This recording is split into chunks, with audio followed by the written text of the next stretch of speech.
Today we have former professional soccer player, Olympian, co-founder of Kickoff Coffee, Melissa Ortiz. Are you the Irish goodbye type of person? Like you go to a bar, you go to a party, are you like, I'm dipping? I just want to let it be known, I'm not afraid to Irish goodbye anymore. All right, reach that point. Like if you had infinite amount of capital, I would imagine someone in your company is just in charge of video editing. Even with the potential investors that we're talking to, what could be my role? What do you see me doing? Because I love our coffee brand, I really do. Don't see myself day to day on the computer and all that. I love being in the soccer scene. I love being at games. I love using my voice. You're the salesman. You did one of the coolest things I've seen in terms of brand deal partnerships. One of the biggest companies in the world, WhatsApp. Let's go, baby. This is another episode of the Athletes and Assets podcast. I'm your host, Noah Lack, and I bring on your favorite athletes to chat about entrepreneurship. Today, we have one of my favorite repeat guests. Joining me as a guest co-host, former professional soccer player, Olympian, current broadcaster, host, entrepreneur, co-founder of Kickoff Coffee. I mean, what doesn't she do? Melissa Ortiz. Melissa, how we doing? Good. Thanks for having me, Noah. Welcome to New York City. Yeah, thank you. I know you've been here for a bit, but it's the first time I see you while you're here. Yeah, I know. Well, finally. I mean, Jesus, like herding cats over here. You got a busy schedule. I know. You too. I know, I do. But enjoy it while the weather's nice. Right now is real nice before that winter comes in. Yeah, and you're like moving Miami to escape it. I am. Perfect timing. It is. Yeah. Well, thanks again for joining us. Let's skip the small talk, Melissa. You did one of the coolest things I've seen in terms of brand deal partnerships, and usually we don't talk about that on here, but we have to address this. Yeah. One of the biggest companies in the world, WhatsApp. I was like scrolling on your feed, and I mean, we'll chat about this, and you're really good at marketing, but you know, your content with WhatsApp was so good. Like, how did that come about? And you're one of the only few athletes I've seen do something with WhatsApp. Like, that's pretty cool.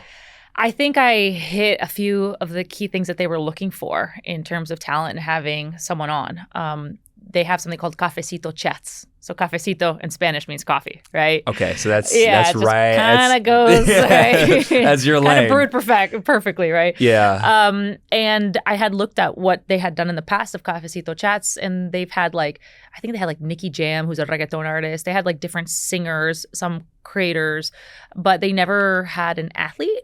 Or a former athlete. Wow. And so I was writing. Never? Not for Cafecito Chats. Oh, Yeah. for it's it's like an episode, like a series they did, part of their social media content planning.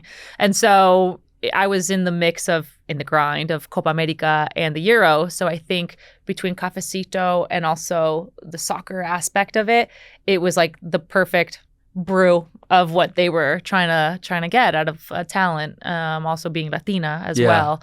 And so they put together the programming, they put together what the questions would be in the interview, and they made it fun. So one of the things I loved about it was we obviously talked about coffee and just what it means to me as being Colombian American, but then also they said, what is your Fútbol Cinco, which is your 5-a-side for soccer. Okay. And then they made it in a way where it's through communications on WhatsApp. So it's hey, if you had a group chat, who was a striker? Who was the most aggressive in the group chat? Yes, exactly. Who was defender? Who's the defender in that group chat that's gonna just back someone up? Yeah. Who is the goalie that's saving people with their comments? Or who's the playmaker who's really just generating the conversation? So it was a really, really great content piece, and it was awesome. And as someone like me who works with a lot of brands on my platforms, I feel that was one of the most creative pieces I was a part of. But can we talk about the group chats though? I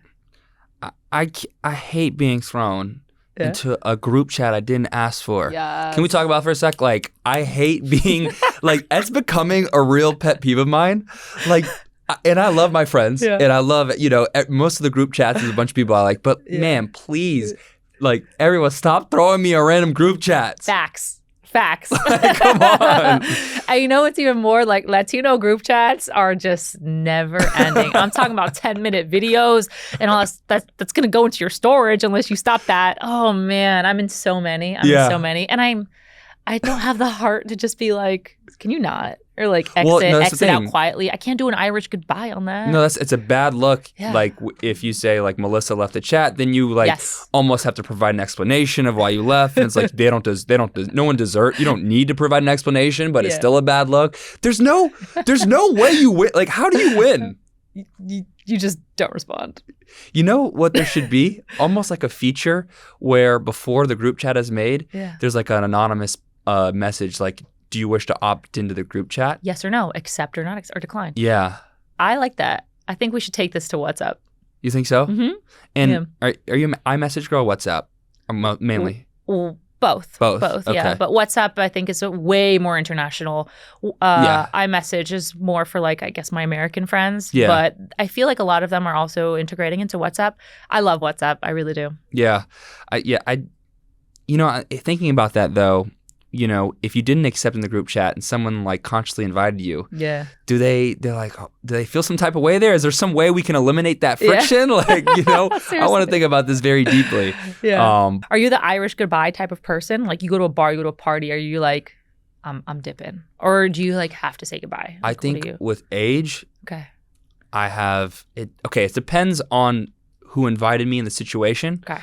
But I just want to let it be known I'm not afraid to Irish goodbye anymore. All right. I'm not scared to Irish You've goodbye. You've reached that point. Yes, absolutely. I know if people are having fun and having a good time, and I've had my fun, I'm out. I'm out. Straight up. So you're going to laugh at this. Even with time and even like so many nights I go out with my husband, for instance, whether it's going out with friends or like actually work events and stuff, he's just like, I'll meet you at the door. I'll meet you outside. He's just like, he's straight up Irish goodbye. Yeah. And he's Latino. He's Puerto Rican.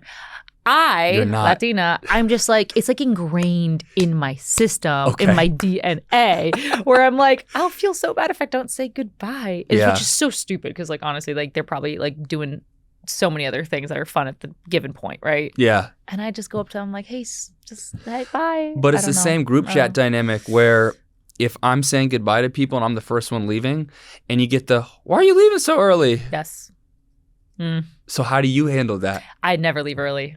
I'm always the one that's asking, why are you leaving so early? Oh, okay. You're on the other side. I'm like the energy queen in my group. I'm like, let's stay. Like, I don't know. Okay. Another drink, another whatever. Like, whatever we got flowing. I'm just like, I love it. I like being around people. Okay. So you're always around amazing vibes. I mean, you're always like, you're the party. I try to. Yeah, the life of the party. Yeah. I can see that. I can see that. That makes a lot of sense. You come to the party off the caffeine of your own company. Exactly. That's how you are like, you go from your company to espresso martini. Literally. I'm a fan of those. Okay. Yeah. Me too. Yeah. I like a good espresso martini. Yeah. And like speaking of caffeine, we had you on the pod a couple months ago and, I was kind of looking through the timestamps of that episode, which we'll plug, in the conversation and in the show notes. But, at that time you were talking about like, go to market, what's the plan for fundraising, like how do we inject capital in the company or and get it out more. Yep. Can you give us like a state of the union of where you are? This is kind of one of our first repeat athletes of like, this is where you were at this point. What's changed now? Well, give me the update.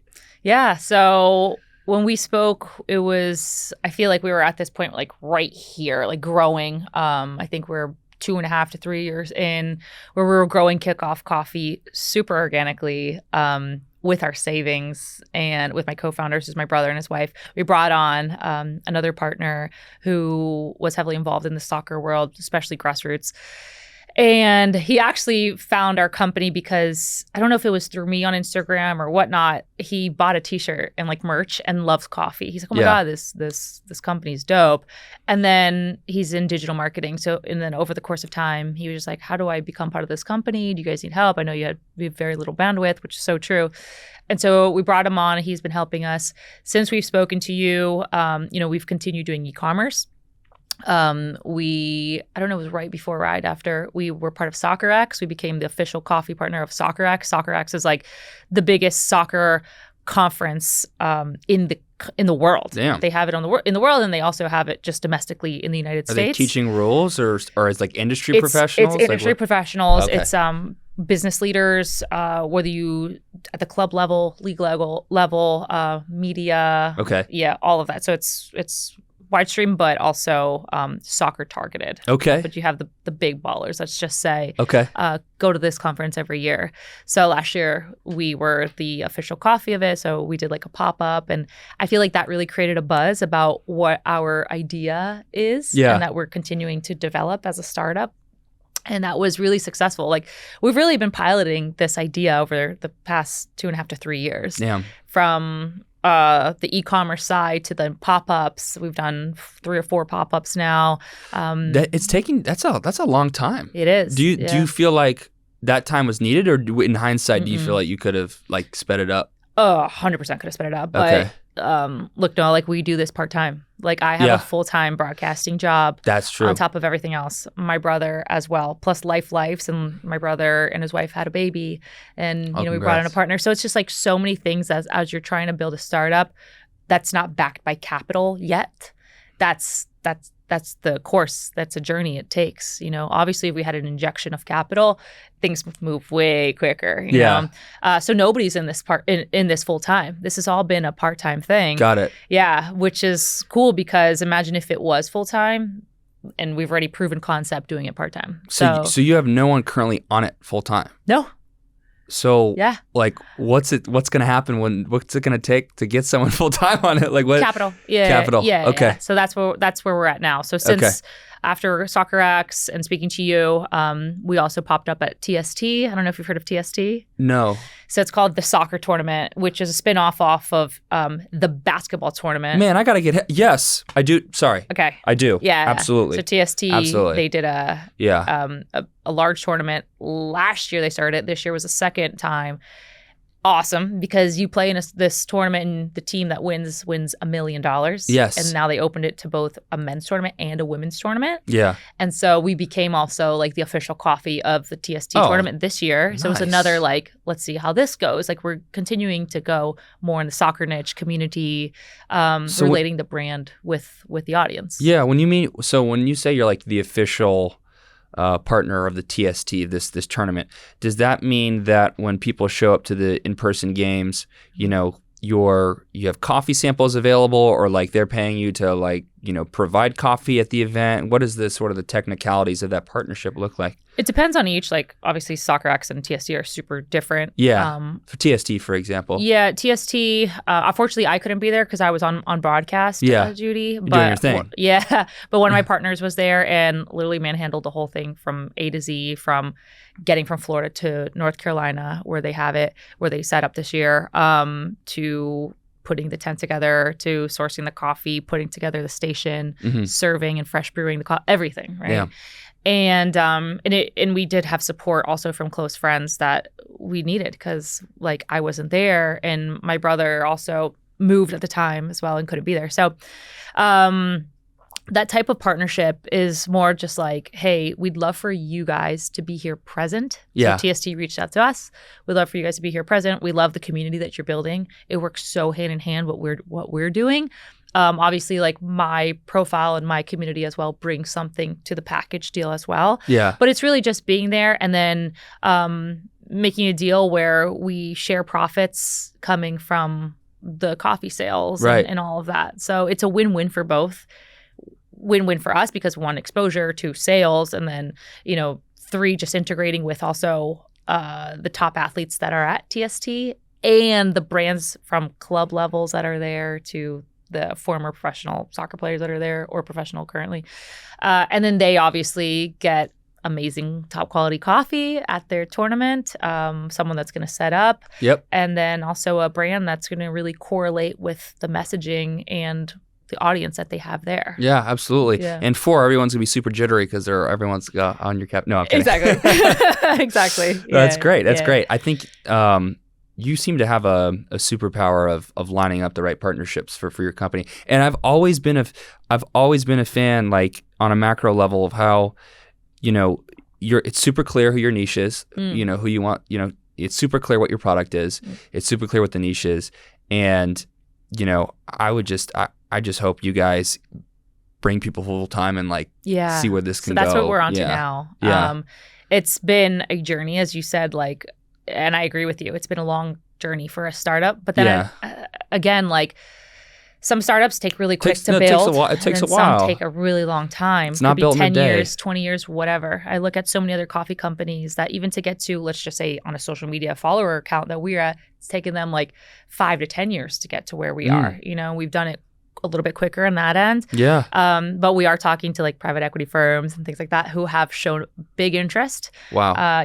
So once those things continue to develop, which we hope by the end of the year or within the 3 to 6 month time frame, then we start amping up things once that comes to fruition. I remember talking to you about Shark Tank. You filled in the application yet or what? What's going on? No, I didn't. Not yet. I should, right? You should. I know. You should, for sure. You're right. I'm like genuinely a believer because I think, obviously the product has to be good, but once again, you know who you're trying to serve. Yeah.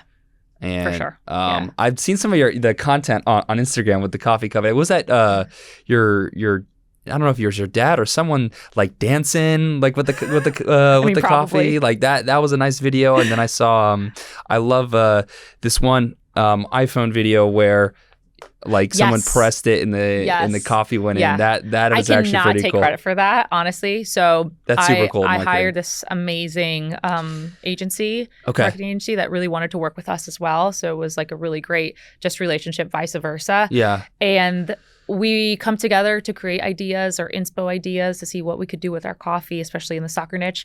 And they execute that. And they came up with that one. Yeah. So they've been doing an incredible job for sure. So you partnered with your content, on the coffee content, you partner with the creative agency. Yeah. It's small, and now they've gotten acquired by a soccer agency, like marketing agency. But before that, like before 4 to 5 months ago, we were doing everything. I was doing everything alongside, some help. Yeah. But and this agency's job is to come up with creative ideas to make short form or types of maybe different types of content, like short form content. Like they came up with that concept, and you're basically paying them per video, per month? Per month. It's like a retainer. Yeah. And then... Do they make the video? Do they edit it and stuff? Or do they just provide the ideas? We both come up with the ideas. Okay. Or, they will create a video and then I'll give my feedback and say, hey, I think this will do better or that, maybe we should put over like writing on the video.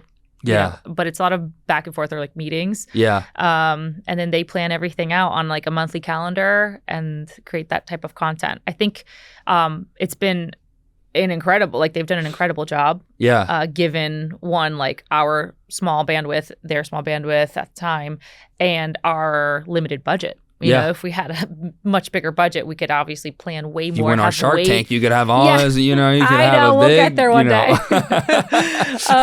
And then, we would also have enough. If we had a bigger budget, then there'd be more videos, more content posted.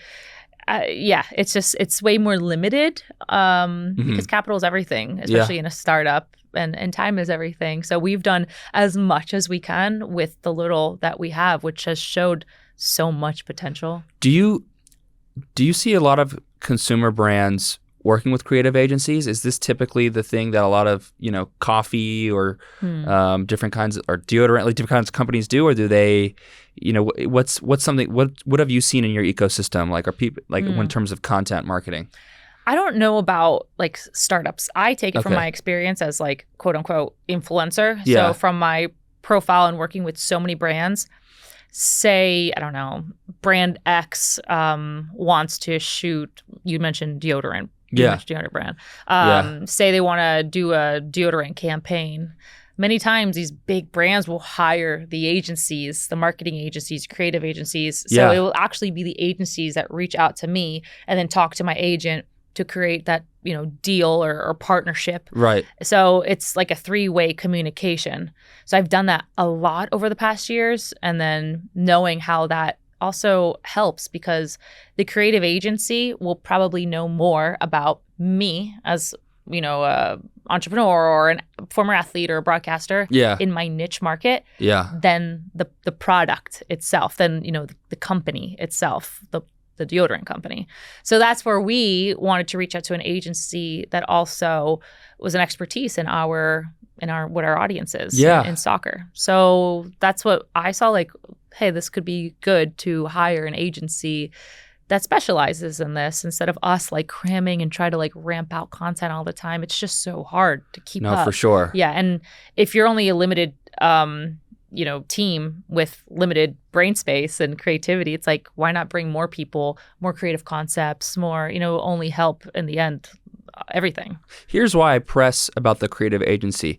You seem like a very creative mind. Yeah. And I know you can come out with a lot of ideas and actually put content muscle behind it. But what I've experienced, because I feel like I have a creative mind, but as a business operator, sometimes that creativity, because you're so focused operating, it kind of gets flattened a little bit, or like sometimes you hit like a dead end, but or not a dead end, but you almost have like writer's block, but for creativity, right? And it's like, all right, how do I figure out how to market the company next? And that decision, that conscious decision you make between, let me just think of something cool versus, all right, let's delegate to an agency.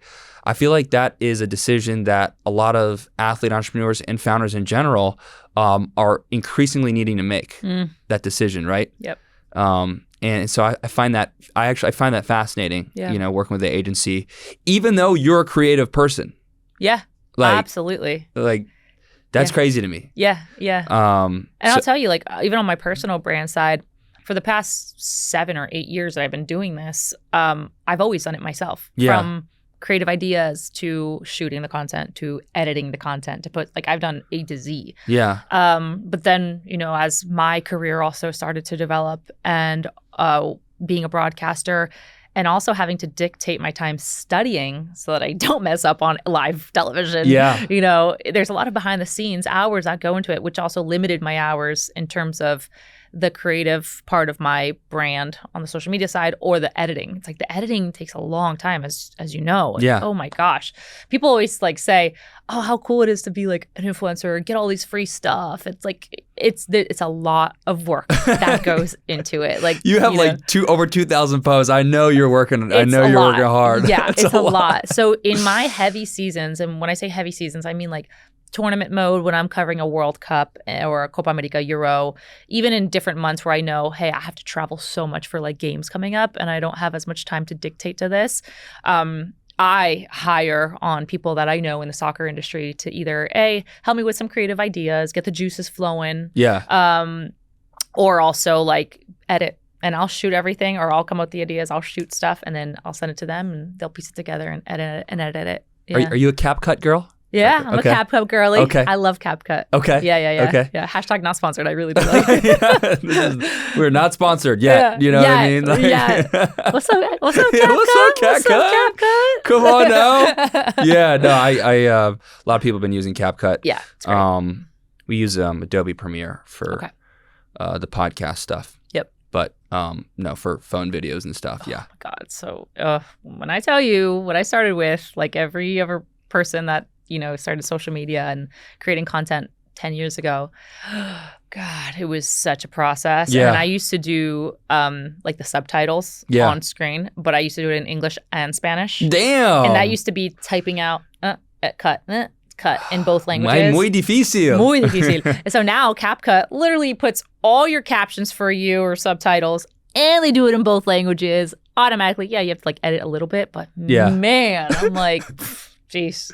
I was a GarageBand iMovie All-American. Really? Yeah. Back when I did like when I edited the podcast myself. Yeah. I was in GarageBand like no one's business. Like the 5th grader like in class when you got the new Mac, just kind of messing around on the side. Yeah. That was me, except, as a grown man. In the garage or out of the garage? Well, I mean, in my tiny apartment, so kind of the same thing. I don't have a garage. Yeah. So yeah, it's hard to get one in New York and San Francisco. Yeah. Oh, true. Yeah. I'm not actually sure which is harder. Probably New York. Probably. Yeah. You have to like have big bucks to have a garage here. Yeah. I've seen some apartments, but like. But dude, people wait years to get a garage in San Francisco. Mm-hmm. No, you've made it in life in New York City if you have 3 things: a washer, a dryer, and a dishwasher. Really? Yeah. I only have the dishwasher. So we're not there yet. Me too. Me too. Yeah. No, I think it's the same thing in SF. But yeah, no, for sure. I'm fascinated with. I think now we're seeing a lot of these companies, a lot of brands, almost think media first before product. Now, whether that's the right approach or not, we can debate. But I really feel like, in a world full of noise and just excessive content, brands that content really stands out. That distribution is so important. Yeah. And can you talk about like the advantage you have? Right, like you have a big following. You're on TV all the time, right? People trust you as a voice in media, and how you think about that with like growing your company, and like what are some best practices you feel like you've used aside from the creative agency, just you being a founder-led creator in the company, right? Like how do you think about that?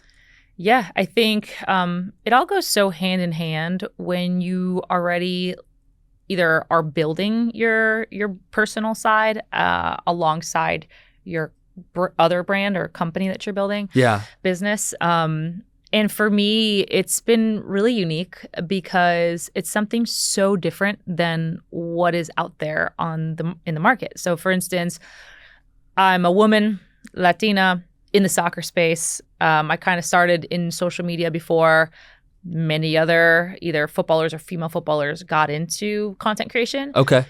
And so I had like a earlier advantage, and I saw the opportunity.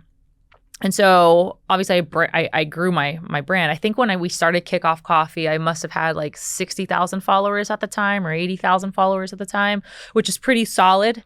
Yeah. Well, like that foundation is other people's like end goal, but okay. Like, damn. It was give me 60K, see what we do at A&A. We have 3 guests in here at once. You're going to get there. I know it.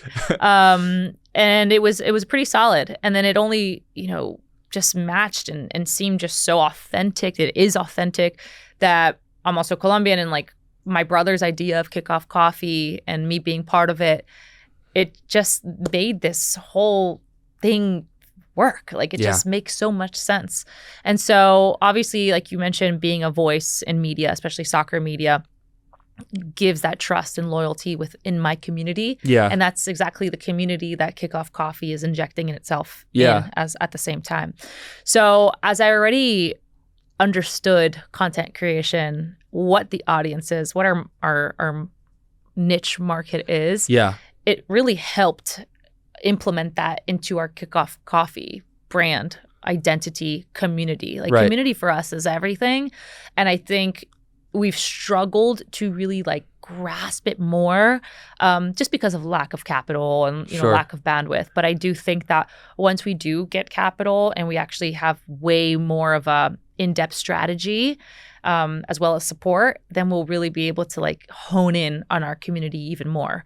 I think I've really helped in my side just have a authentic, organic, like I'm real in my social media. Like I'm not always like makeup or, what I am on TV and on camera, I also show like what's my workout life like I go play pickup soccer here in the streets of New York all the time. That, and I post that. I don't want the smoke. My feet are too big to get up. I can't handle that. Yeah. You're basketball though, right? Yeah. So I don't want to be on a basketball court with you. Like, We'll all right, we'll leave it at that. Yeah, we'll leave it at that. So I like to keep it real. I really do. And I think that's something that I want to continue doing with Kickoff. Even in our newsletters, like we stopped creating our email newsletters, like our email marketing. Yeah. One, because of like our bandwidth, time, and everything.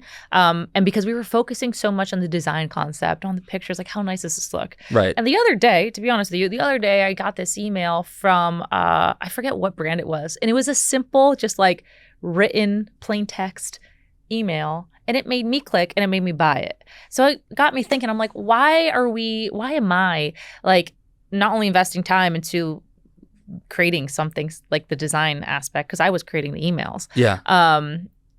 Like, why can't we just keep it simple? And why can't, like, on my own voice, talk to our audience from me? Like, hey guys, what's up? Like, Kickoff Coffee fam. Like, this is Melissa. First off, like, thank you so much for your support. Second off, this is where we're at as a company, and like we're going to continue serving and delivering like damn good coffee. You know?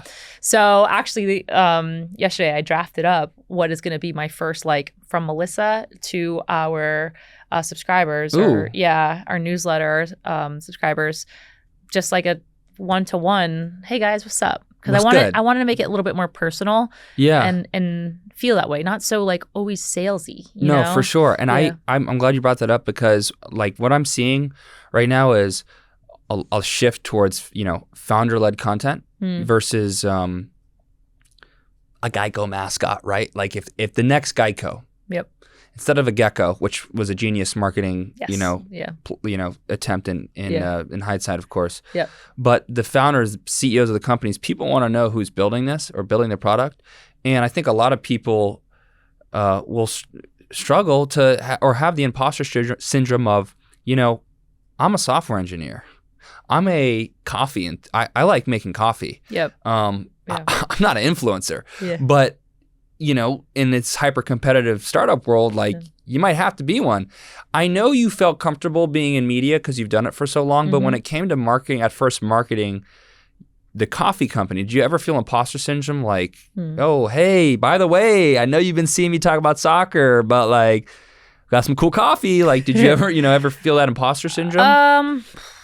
I want to say no in that aspect, because I have my MBA in marketing.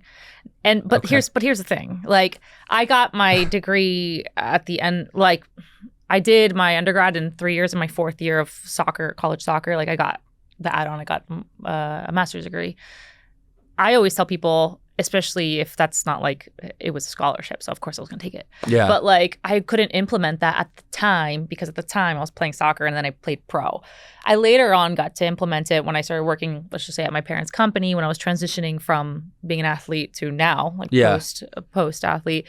And like, you'll never forget these types of things. Like, you know, marketing, you know, business, but it's not like I've had 10 years of experience in product marketing, or, you know, so I did and still do sense like I have not imposter syndrome, but just like that shit, I don't have that experience in that. But I do have, I add a lot of value in so many other things, because at the end of the day, like, your network is your net worth.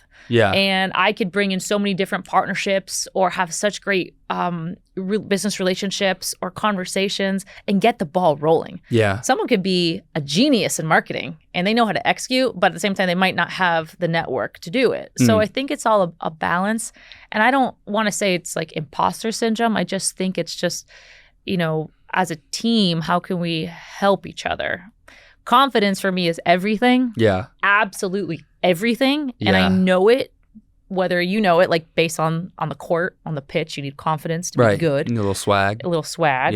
And you need to execute it on the pitch or the court. And then also, like, I've learned on TV, like, you could be hella nervous to be on live TV, and, you know, you're doing a hit, and you're talking 60 seconds straight just to a camera, and you're nervous. But if you show and give confidence, you will prove whatever the hell you're saying. Right?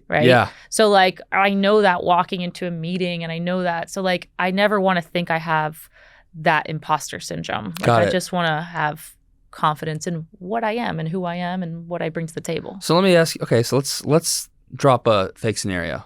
What if I was the founder of a granola bar company? I don't know, something that's similar to coffee. And I have no experience in media, but the whole team, everyone's pushing me to be like, hey, create content on behalf of the company and start becoming a face on behalf of your granola bar company or the brand, right?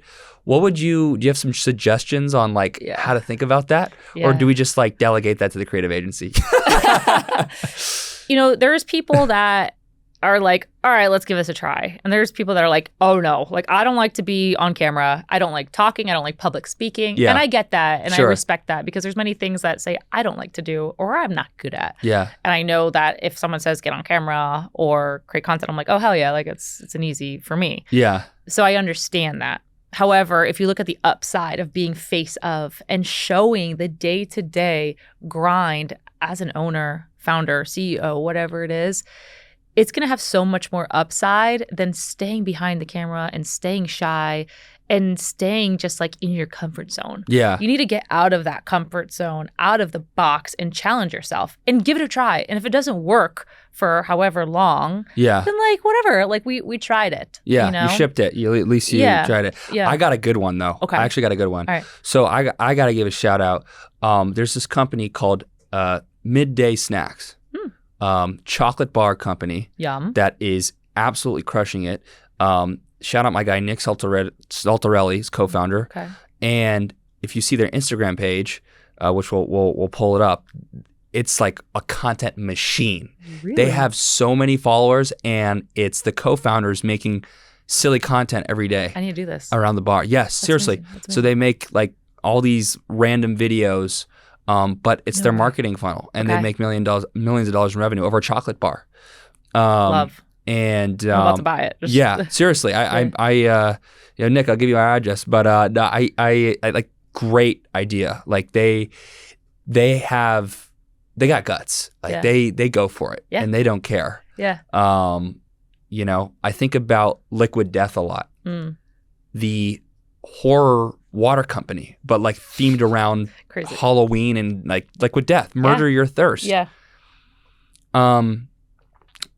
That's not typically a founder-led marketing. That's maybe not a good example of I how have founders. An example. Yeah, go ahead. We talked about it right before this. Nick Bear, I think his last name is how you pronounce it. I came across this content like months ago. And I came across, I guess my algorithm is really into the fitness and soccer space. And so like in my— Would have never guessed. Yeah. In my For You page, it's like this like buff guy just like running sprints down like a suburban community street. And I'm like, damn, he's like ripped. But like his content was really entertaining. So then like I clicked through his profile, and he owns a supplement company called BPN. Okay. So the more that I dug into it, I'm like, holy shit, like he has so many followers. Not only like on his personal page on Instagram, but like the YouTube channel crushes it. I imagine the TikTok, but like his subscribers. And so I started doing some digging. And this guy, Nick, started his company in 2012. And he was in a dorm room. And he was then enlisted into the military service. Comes up with this idea of like supplements. He loved like supplements and obviously like working out. Yeah. Got a $20,000 or $25,000 loan. Told his dad that he would make $1 million in 1 year, and then quickly found out like that's really hard to do, and only made like $20,000 in the first year. Yeah. Around that. So I'm like, okay, this is keeping me humble. Yeah. And so look his name up. Who? Nick? Yeah, I'm the guy you're talking about. Yeah, Nick Bear. So then, while he was on active service in South Korea, they had this company going. And I think once he stopped being active duty, that's when they really went in hard in the company. This company now makes 8 figures on supplements, like pre-workout, like workout supplements. And they really got the equation right, because they became the only supplement company that was so target marketed towards like the military and like That feels like some David Goggins is like sitting on a gold mine if you wanted to do that. No? Yeah. Or you look at coffee companies. Black Rifle Coffee it IPO'd. It's led by a veteran, and it's niche marketed towards like military, policing. Yeah, like it's great. The riches are in the niches. And so what they've done is create a loyal, very loyal audience that just not only love the coffee, but are more in love with the brand. Yeah. And so that's what Nick Bear has done. And we're talking about content led and face of. Yeah. And I'm so inspired by his content. I want to try to replicate it with myself and hopefully Kickoff Coffee at some point, where like he literally created this YouTube channel and his Instagram account where he shows the ins and the outs of like the growth of his business. He's like in the warehouse and like, what it's like to pack and all this stuff. And he even talks about like, guys, today, we hit this amount of revenue. He's super open about it. And I think that's what makes it also humanized and really like connects the buyer to want to purchase the product. 100%. I think we see a future where, especially consumer brands, if they don't already, like if you had infinite amount of capital, I would imagine there'd be someone in your company is just in charge of video editing, production. Yes, please. Your lips to God's ears. Yeah. Yeah, I love that. I love that. Mm-hmm. All right, I'm going to ask you a tough question here. I don't know if you're ready for it.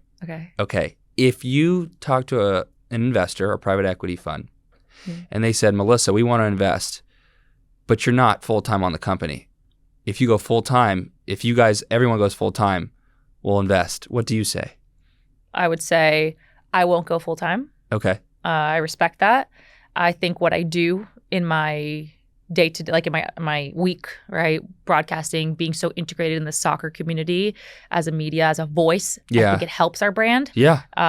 But one of our partners or two will go full-time, and then we'll build out a team to help support. Perfect. But for me, and I've had these conversations, believe me, over the course of time, even with the potential investors that we're talking to, what could be my role? What do you see me doing? Because even like, look, I love our coffee brand. I really do. I personally don't see myself like day to day on the computer and all that. I love being in the soccer scene. I love being at games. Yep. I love using my voice. Yep. And like you're the salesman. You're in the right way, right? Yeah. You're the face of the company and you're on camera all the time. Right. And I enjoy it. Yeah. So I think if I could like fuse both of them and still obviously be incredibly involved in our coffee brand. Sure. At the same time doing what I do, I think it's a really good mix for both ends. Yeah. I'm just preparing you because when Mark Cuban says, Melissa, you're not even full-time. Well, Mark Cuban, Listen, Mark. Yeah. I'm on TV 7 days a week, I'm buddy. talking soccer here. Yeah, I'm talking soccer here. I go to the games, all right? I don't see you at the soccer game. Exactly. No, it's a valid question. It's a very valid question, but that's why we're a team. And that's why some of my teammates will do that. Yeah. No, 100%. I love that. Yeah, what's what do you see the roadmap? I'm gonna give you. I asked this question again to all my guests. The roadmap for you within the next year or two. Obviously we talked about fundraising, but any other partnerships or anything that we could bring to that we can manifest? Ooh, any partnerships? NWSL feels like a good one. Let's talk about that. I'm gonna say this for you. Yeah. I think. There's an NWSL partnership waiting. With Kickoff? Yeah. Yeah. I mean, for sure. Yeah. I think that Kickoff Coffee at some point in time could be a sponsor or partner of league or club. And we're talking NWSL. Yeah, we could talk women's. We could talk also, internationally as well. Well, it makes sense because people are going to get up early. Like NWSL games, if you're going in person, it's going to be in the later afternoon or evening. But for maybe a team overseas with American fans, they have to get up early to watch it. So that would I could see both, honestly. What's so beautiful about our business, if you differentiate to say, I mentioned Black Rifle Coffee, which again, IPO'd, it's worth, I don't even know how much, I believe at this point, like, I don't even want to say a real number because I don't even know. Yeah. But if you look up, there's like Forbes article on Black Rifle.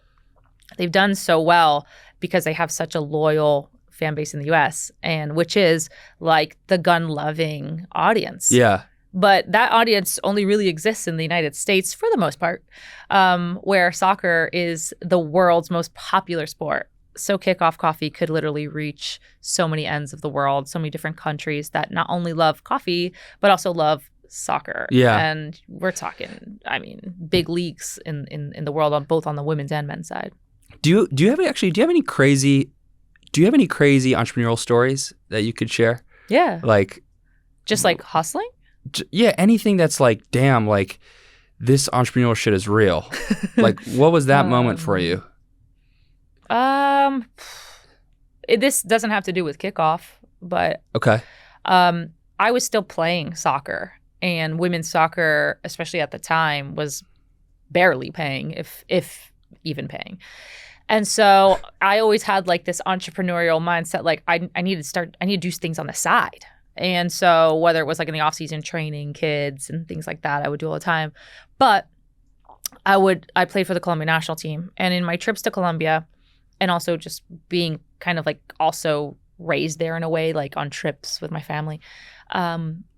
You say it in Spanish, artesanía, which is like artisanal jewelry, things like that, like the bracelets and stuff. There's actually, I'll tell you in a second.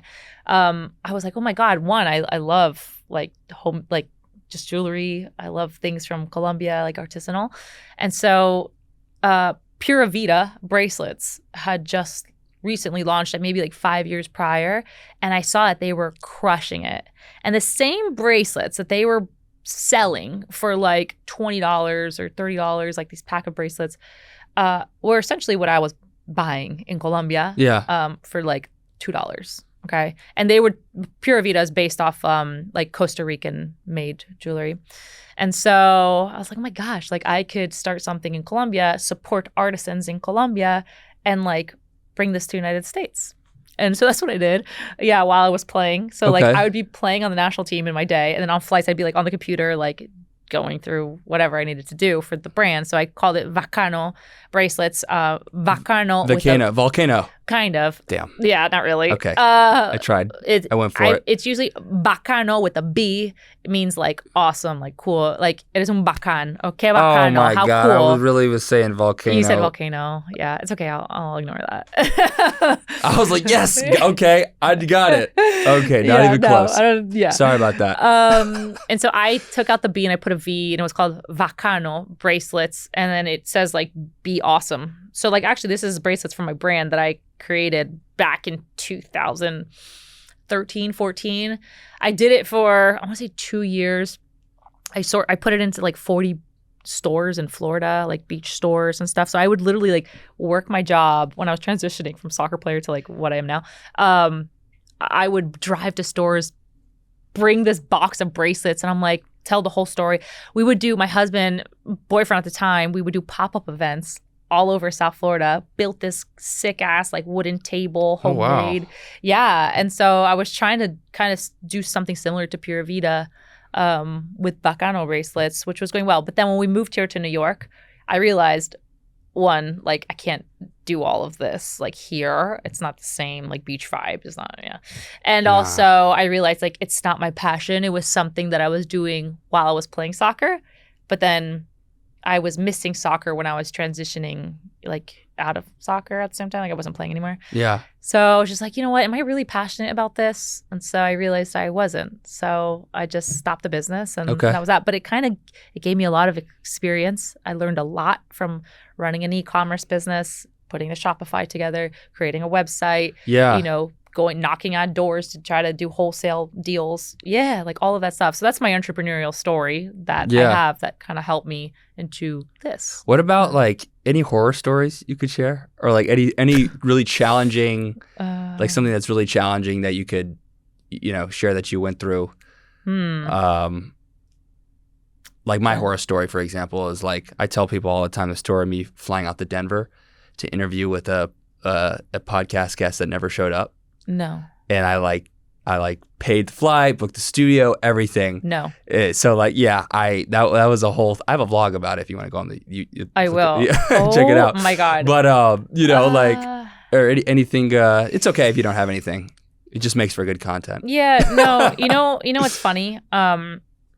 Life goes around, right? Like you'll see that the person that didn't show up to your podcast, like life goes around in circles. One day they'll knock on your door. Yeah. And I've gotten that so much. Like how one of the instances, I have two. One of them, it was when I was living in Florida. I had just stopped playing soccer, trying to figure out who I am. What do I want to do? Trying to maybe see if I still want to be in the soccer world, say at like on the business side. And I had reached out to someone, I won't say their name. I had reached out to someone just kind of just like, I would love to meet, right? Like a network, right? And so they had agreed to like, yeah, let's meet. I drove down from West Palm Beach, Florida to Miami, which is like an hour and a half or longer in traffic. And I get there at the time that we agreed and like they don't respond. Yeah. And I'm like, what the hell? And so like finally, I think like 30 minutes, I'm sitting in my car. And finally, 30 minutes, they're like, oh my gosh, like, so sorry. I don't know what excuse they gave. They probably forgot. And like, that's that, right? And like, didn't really say like, let's meet at this time Didn't or clear the tomorrow. air Like, just or make it didn't, right. just didn't care. Like, rushed it off. And I was just like, oh, hell no. Yeah, you hell know? no. And it like fueled me to just even just like, fuck that. Yeah. Like, you know, it'll come around. Yeah. And it did. Okay. Like, yeah, it did. And then there was another one, this when I was also transitioning and wanting to get into the broadcast space, this one well-known agent was like signing me, right? And I was thinking wonders, like, oh my God, like sick. I'm going to be signed. This is going to be really helpful to help me get into the doors of these networks because it was a grind. It wasn't easy to be on TV, not at all. And he just ghosted me. I'm telling you, ghosted. Like, sent me the contract. I signed the contract. I'm waiting for like the contract to be signed back, you know, signed on his end. And then also like developments, like next steps. Absolutely ghosted me. And guess who texted me probably like 6 months ago? Oh gosh. Yep. Mm-hmm. I didn't respond. Wow. I did not respond. It felt so good. It felt so good leaving them on red. Yeah. Did you turn your read receipts on just so you could? I wish. Are you that petty? Are you that? No, I don't have read receipts. Okay. Yeah. Okay. I wish. What goes around comes around. You know. Yeah. And I get it. Everybody lives busy lives. So do I. So do you. And there's times where I don't respond to things. But like at some point in time, I'll eventually respond or say like, so sorry, like X, Y, and Z. It's, you know.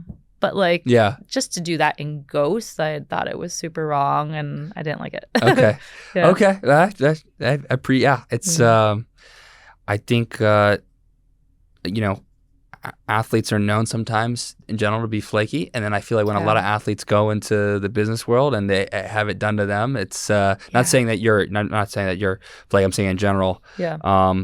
They're like, oh, this is real. This is the real world. Mm-hmm. Oh yeah, okay. I'm on other people's home court. Yeah. But no, thanks for sharing. I appreciate it. It happens in the media space too, like dealing with professional athletes. Like you're interviewing them or you're interviewing whoever, you're doing content, and they don't realize in that point in time that that's going to be kind of not short-lived, but it only lasts for a little bit.